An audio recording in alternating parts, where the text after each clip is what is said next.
Bien, Bea, muchas gracias por mostrarnos cómo están los preparativos entonces de cara a estos 100 años, rumbo a los 100 años del Palacio Legislativo. Y es un placer recibir ahora en los estudios al profesor Arturo Borges. Hay mucho para conversar en esta previa de la Noche de la Nostalgia, qué tener en cuenta, de qué manera cuidarnos y cuidar a los demás también.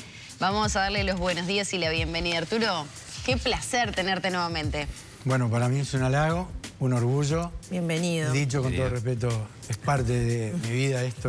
Hace 10 años que estamos preocupados, están preocupados del canal por el tema de la seguridad vial, o sea que no estoy descubriendo nada. Muchísimas gracias, Maggie, Alfredo y Lorena. Realmente es un gustazo y además... Y es una jornada especial además, ¿no? Siempre la Noche de la Nostalgia creo que justamente desde hace capaz que una década, un poquito más, venimos tomando conciencia, justamente no alcohol, sí conciencia respecto a lo que representa este día donde miles de uruguayos se vuelcan a las calles, salen a disfrutar, salen a bailar, de repente alguna fiesta en particular. ¿Qué tenemos que tener en cuenta justamente una noche así? Bueno, esta siempre es una buena oportunidad para traer a estado presente una problemática que es de salud, obviamente, y que referida con el tránsito es un elemento que no por reiterado, bueno, da la posibilidad de que pongamos sobre la mesa, bueno, ¿qué significa la combinación de una droga, así determinado por la OMS, como el alcohol etílico, frente al volante, o una combinación de las dos cosas? Y para nosotros, bueno, es una oportunidad en reafirmar el conocimiento que entrega la ciencia, que una sola gota de etanol modifica el comportamiento del ser humano, más allá que cree que a lo mejor una copa de vino no incide en su conducta. Y eso está recontra comprobado y científicamente que el individuo ingiere una copa de alcohol, un vaso de vino, ya prácticamente a los 30 minutos es 0,17.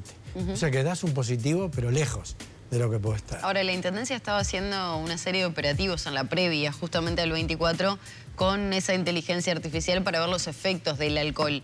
¿Esa es una buena medida, sobre todo para los conductores, para dimensionar un poco lo que representa una copa de vino, por ejemplo?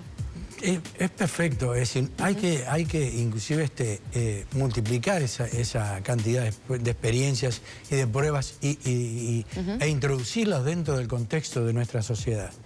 Desde que nosotros tenemos el alcohol cero, es obvio que la sociedad ha tomado conciencia, el cero ha sido un elemento disuasivo, el alcohol es un tema, con el manejo es un tema que provoca un grave tema para la salud pública. Por lo tanto, nosotros entendemos que, bueno, hay parte de la población que ha entendido que es necesario alejar el alcohol del volante y hay otra que no. Lastimosamente, digamos que este mes hemos tenido algunos episodios, casos fatales, donde el alcohol ha estado presente, ¿no? O sea, como que hubo un nuevo impulso entonces de personas que desobedecen la ley, por decir de alguna manera. Tenemos esa percepción, lastimosamente. Ahora, ¿a qué se debe? Bueno, nosotros creemos que se ha reducido la fiscalización. Nosotros necesitamos una fiscalización objetiva y además las 24 horas del día y no solamente remitirla al día viernes a la noche o el sábado. Nosotros necesitamos, bueno, tener una fiscalización acorde a lo que procuró la instalación de la tasa cero. ¿Eso ha pasado a Montevideo o a nivel nacional? Es a nivel nacional. Nosotros tenemos la percepción, lo decimos con mucho respeto, que en el interior inclusive es mucho más baja. Entonces, cuando el conductor no se siente vigilado, entra otra vez en una conducta. Y no podríamos aflojar, no podemos bajar la guardia en esto. Necesitamos la campaña publicitaria, necesitamos este tipo de instancias para decir, reafirmar, jóvenes, muchachos, adultos, aquel que se pone frente a un volante, el alcohol cambia tu perspectiva de la realidad. Nos aleja una sola copa. Porque a veces hemos escuchado, oído, no, pero una copa de vino. ¿Y cómo afecta una copa de vino? A todos de una manera diferente. Al hombre de una manera y a la mujer de otra. Claro, ahora, ¿qué papel juega expresiones, declaraciones públicas de algunos actores, de dirigentes políticos, algún intendente también señalando, bueno, que tomarse una copa no puede afectar, y sobre todo dimensionando a nivel internacional e incluso mundialmente? Uruguay es uno de los pocos países que tiene el 0,0 de tolerancia, ¿no? O sea, no se puede ingerir ni una copa de vino, ni un vaso de whisky, ni una cerveza. Sí, voy a manejar. Pero si yo lo hago en un ámbito social, no es lo mismo. Yo en mi casa lo que puedo ingerir, no complico a nadie. El tema es separarlo de algo que es una potencialidad de riesgo brutal. Ese es el tema, ¿verdad? No, por eso preguntaba qué rol juega en todo esto. Te entendí la pregunta. Algunas expresiones y también teniendo en cuenta que a nivel internacional no es lo mismo que sucede en Uruguay. Bueno, pero ¿sabes una cosa? Cuando uno lee, por ejemplo, siempre decimos, o la gente sale diciendo, en la Unión Europea la tasa es 0,5 y en algunos países también de Latinoamérica. Pero cuando tú lees los programas que tienen todos esos países, hoy, por ejemplo, España tiene la problemática del alcohol y de la droga. Aumentó 40, 50 muertos y está en juego hasta la posición política de algunas autoridades. Fíjate tú. Ahora, cuando lees esos programas de Finlandia, Suecia, Francia, Italia, en todos los programas están tratando y hablan de que el alcohol tiende a ser cero. O sea que hay un lobby muy fuerte. La producción del alcohol es un tema fuertísimo, económico. Claro. Arturo, ¿es la del 24 la que se nos viene, la noche más complicada para manejar? Yo creo que ha cambiado en los últimos años. Yo creo que hay una conciencia bastante importante de la gente de alejarse de esto. Inclusive ahora es intrafamiliar. Pero siempre va a haber alguien que va a desconocerlo. Siempre va a haber alguien que se va a salir de la raya. Eso es imposible hacerlo. Ahora, obviamente que esto es histórico, hay un tema cultural, ¿no? De la civilización judeo-cristiana, ¿verdad? Que ya se hablaba del alcohol, cuánto hace de esto, ¿verdad? Inclusive teníamos los dioses, Dioniso el griego, Baco el latino, o sea que está en la historia, en 8.000, 9.000 años de historia tiene el etanol en los usos, y me he vinculado con el festejo. No es lo mismo hoy luchar para llegar al cero y que la gente salga de eso que la respuesta que tuvimos de la gente con el cigarrillo. Es distinto, son distintas historias, y entonces está vinculado y asociado con el festejo, ya históricamente. Entonces, los romanos, los griegos. Entonces, hay una cultura que nosotros tenemos que afirmar de que, si bien hay países que tienen el 0,5, la fiscalización es brutal. Entonces te da 0,56 y dentro de un hecho con heridos es prisión de entrada. En Uruguay, ¿qué porcentaje de los siniestros están vinculados al consumo de alcohol? Buena pregunta.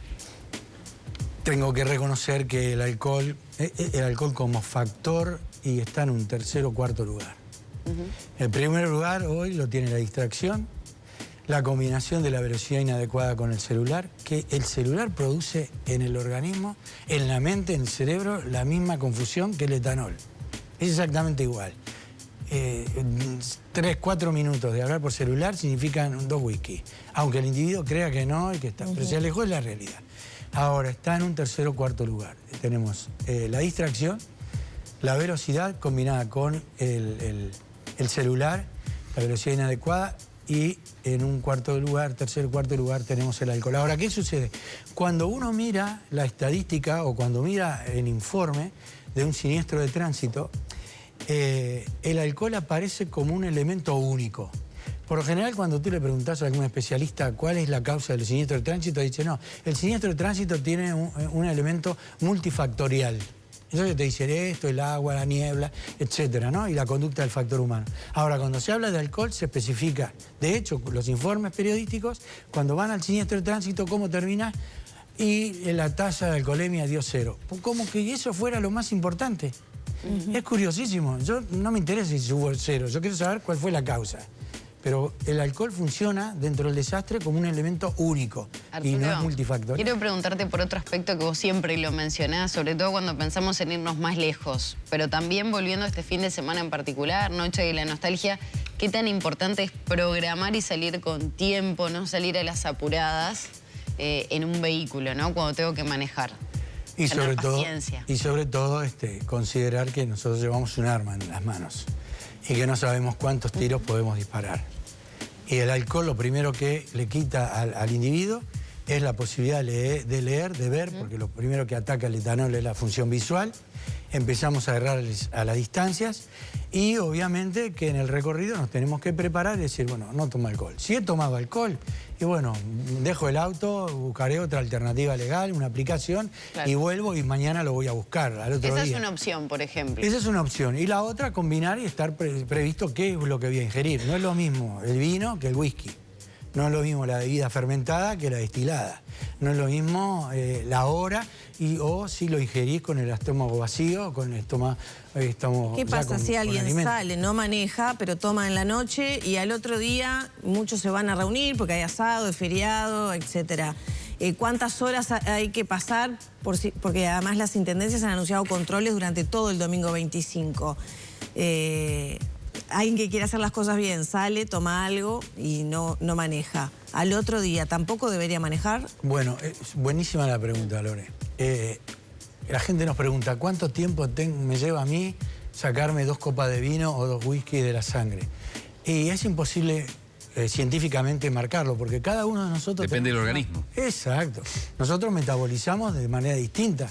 El hígado trabaja, el alcohol de deshidrogenasa, que es la enzima que metaboliza el alcohol, es distinto en los sexos y además en el volumen corporal. ¿No hay un promedio si tomo agua? Y no te lo puedo decir, porque que le digamos a alguien que un vaso de vino lo elimina en 2 horas y le estoy mintiendo, porque a lo mejor tiene tejido adiposo, claro, y ahí por ahí lo ataca de otra manera. Una anécdota en base a toda esta situación de un amigo, le sucedió que una vez, una noche de la nostalgia salió, había salido en el auto, tomó y dijo, bueno, dejo el auto acá parado. Al otro día lo fue a buscar, ¿no? Ya había descansado todo y cuando sale en el vehículo lo paran los inspectores y le da la alcoholemia positiva. Y claro, pero quiso hacer las cosas bien, pero también esa consideración de cuánto tiempo pasa. Bueno, pero había tomado mucho tu amigo. Bueno. ¿Cuánto ingirió? Bueno, no sé, no me voy a poner a hacer esas consideraciones, pero depende mucho del cuerpo, del tamaño, de la cantidad que bebió. Tal cual, ¿verdad? Y además trabajar en el tejido adiposo, porque el alcohol es hidrosoluble, no es liposoluble, o sea que multiplica la grasa. Ahora, cuanto uno tiene más tejido adiposo, obviamente que enlentece. Pero una cosa es la espirometría y la otra la alcoholemia. Eso puede ser en el alvéolo pulmonar. Bueno, cuando soplo y me hacen ¿eso que vendría a ser? Eso es espirometría. La espirometría. Claro, pero lo que tenés de alcohol para evaporarse dentro del alvéolo pulmonar, que es un 2 o 3% de lo que ingerís. Pero el problema es acá, en la sangre. Claro. Y en la sangre lo podés tener 24 horas.